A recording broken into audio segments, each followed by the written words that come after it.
آپ سے گزارش ہے ای طب چینل کو سبسکرائب کر لیں اور بیل آئیکن کے بٹن کو دبا دیں تاکہ ہماری ہر آنے والی ویڈیوز آپ تک پہنچ پائے۔ میرے کمال کو ہرگز کہیں بھی زوال نہیں، کمال تو یہ ہے کہ مجھ میں کوئی کمال نہیں۔ السلام علیکم ناظرین، حکیم سید اسلم شاہ حاضر خدمت ہوں۔ ناظرین، حضرت ایوب علیہ السلام عرصہ 3 سال بیمار رہے۔ ان کی زوجہ محترمہ بھی ان کی خدمت کے لیے ساتھ رہی اور صبر شکر ادا کرتے رہے اور اللہ کی بارگاہ میں گڑ گڑا کے دعا کرتے رہے۔ پروردگار نے دعا قبول کر لی اور حکم ہوا اس چشمہ میں غسل کرو۔ آپ حضرت جب غسل کرنے کے بعد باہر آئے تو مکمل شفا یاب ہو چکے تھے اور دیکھا جنت کا لباس پڑا ہوا تھا۔ آپ نے زیب تن کیا اور اسی جگہ بیٹھ گئے۔ آپ کی زوجہ محترمہ جب بازار سے واپس آئیں، آپ کو جنتی لباس میں دیکھا اور کہنے لگی، اے اللہ کے بندے، یہاں پر ایک بیمار چھوڑ گئی تھی، وہ کہاں چلا گیا؟ آپ نے فرمایا، اے اللہ کی بندی، میں ہی ایوب ہوں، اللہ نے مجھے شفا بخش دی اور صحت عطا کی، بے شک وہی دعا قبول کرنے والا اور شفا دینے والا ہے۔ ناظرین، حضرت ایوب علیہ السلام کا ذکر اس لیے کیا، ہر دوسرے تیسرے گھر میں کوئی نہ کوئی بیمار تو ہوتا ہے۔ اکثر لوگ ان کی بیماری سے تنگ آ جاتے ہیں اور دور بھاگنے کی کوشش کرتے ہیں۔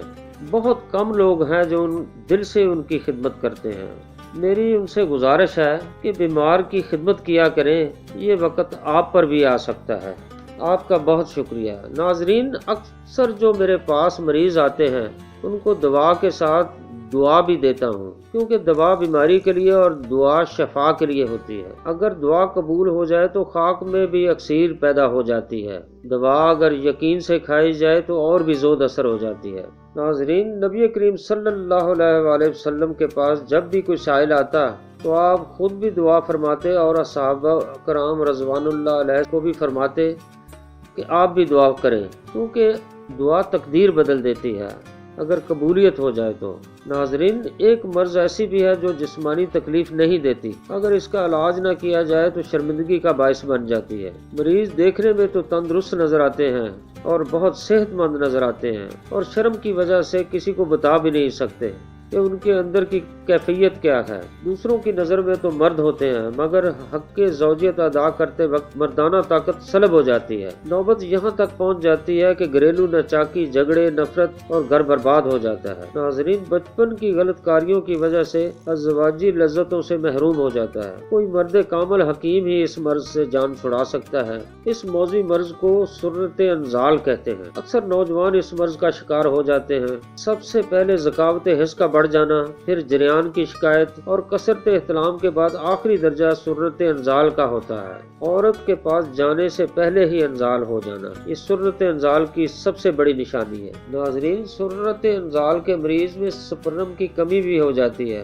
اور اولاد جیسی نعمت سے بھی محروم ہو جاتے ہیں۔ جو مریض علاج کروا کے تھک چکے ہیں، مایوس ہو چکے ہیں، ان کے لیے یہ نسخہ خوشخبری سے کم نہیں ہے۔ اکثر حکیم نسخہ میں کمی بیشی کر جاتے ہیں جس کی وجہ سے فائدہ کم ہوتا ہے۔ یہ ناظرین، مکمل نسخہ پیش خدمت ہے، نوٹ کر لیجئے۔ مسلی سفید 30 گرام، تال مکھانا 30 گرام، سالب مصری 30 گرام، سنگاڑا خشک 30 گرام، بی دانہ 30 گرام، گونڈ ککر 30 گرام، گوکھرو 30 گرام، ستاور 30 گرام، پھلی ککر 30 گرام، پشتا سید آتا 10 گرام اور کوزہ مشری آدھا پاؤ۔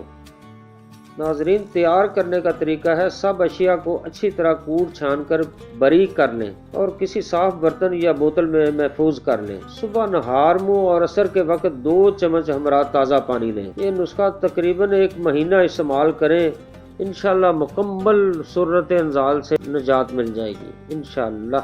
ناظرین، اگلی ویڈیو تک اجازت چاہتا ہوں۔ اللہ نگہبان۔